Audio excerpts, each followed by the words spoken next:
지체들의 누림글. 잃은 것과 얻은 것.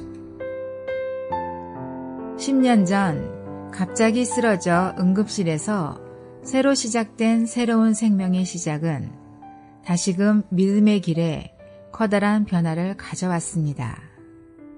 그중 제일로 값진 소득은 처음으로 생명의 귀함과 소중함이었습니다. 그때까지 말로만 알았던 생명의 소중함이 사라지고 실제적이고 체험적인 하나님 앞에서의 생명의 소중함을 알게 되었습니다. 병실에서의 시작된 그때부터 매일 아침 눈을 뜨면 즉시 주여 오늘을 감사합니다. 이날도 생명을 허락하사 살게 하심을 감사합니다. 주님의 신성한 그 생명으로 한영됨 안에서 오늘도 살기를 원합니다. 그때부터 오늘까지 10년이란 세월 동안 거의 한 번도 거르지 않고 기도하며 이렇게 하루를 시작하고 있습니다. 두 번째 소득은 시간의 소중함이었습니다. 주님을 믿어오면서 온 일생이 교회 생활을 살아왔지만 어떤 때는 헛되이 낭비한 시간들을 인하여 그때 주님 앞에 눈물의 회개가 있었습니다. 그때에 흘린 눈물로 인하여 새로움과 마음이 가벼움은 또 하나의 새로운 주님에 대한 체험이었습니다. 그때 에베소서 6장 16절 말씀에 따라 세월을 아끼라 때가 악하니라 이 말씀이 크나큰 배움의 공과가 되었던 것입니다. 그때부터 낭비한 시간들을 돌이켜 시간을 구속하는 삶을 살아야겠다는 부담이 있었습니다. 셋째로 또 하나의 소득은 제한된 삶입니다. 2000년 3월 5차례 쓰러져 응급실에 실려간 그때에 다시 살아 형제들을 본 순간 주님의 각별한 은혜에 감사드릴 때 제한의 삶이 무엇임을 더욱 보게 되었던 것입니다. 이 깊은 인식에 의해 생활의 실제가 되었습니다. 내가 약할 그때가 바로 주님의 크신 은혜를 받을 때임을 체험하는 삶을 사는 실제가 되었던 것입니다. 주님께 감사합니다. 이것이 제한의 삶을 제7부까지 쓰게 된 원인입니다.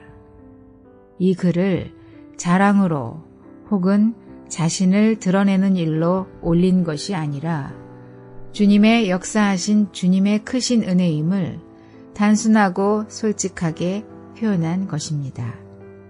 어쩌면 이 글을 읽는 분들에게 도움이 될 것 같은 그런 것 때문이었습니다.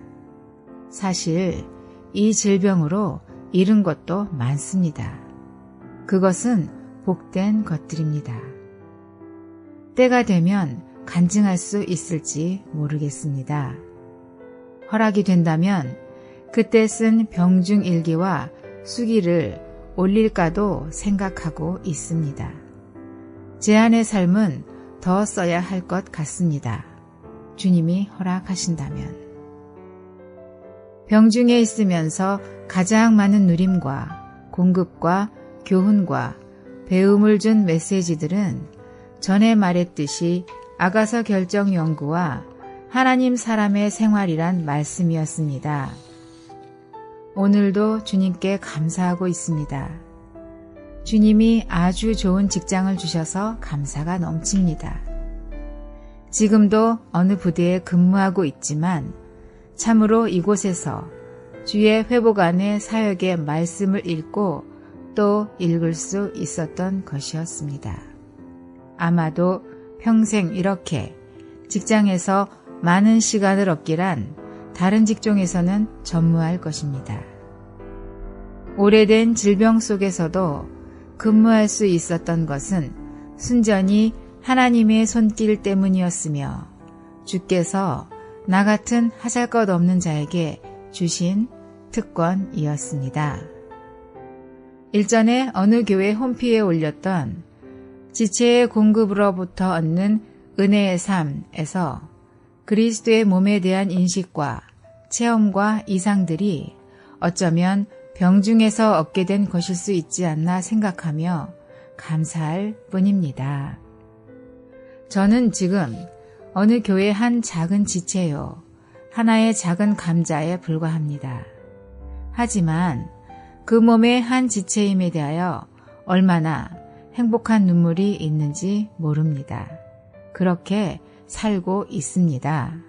그러나 한편으로 책임과 의무와 헌신과 충성과 허비에 무거운 부담도 아울러 있습니다. 내 생명이 얼마나 남았는지 나는 몰라도 이 길을 신실히 가고자 할 뿐입니다. 이곳 조용한 중소도시인 이곳에서 말입니다. 주님의 오심을 기다리면서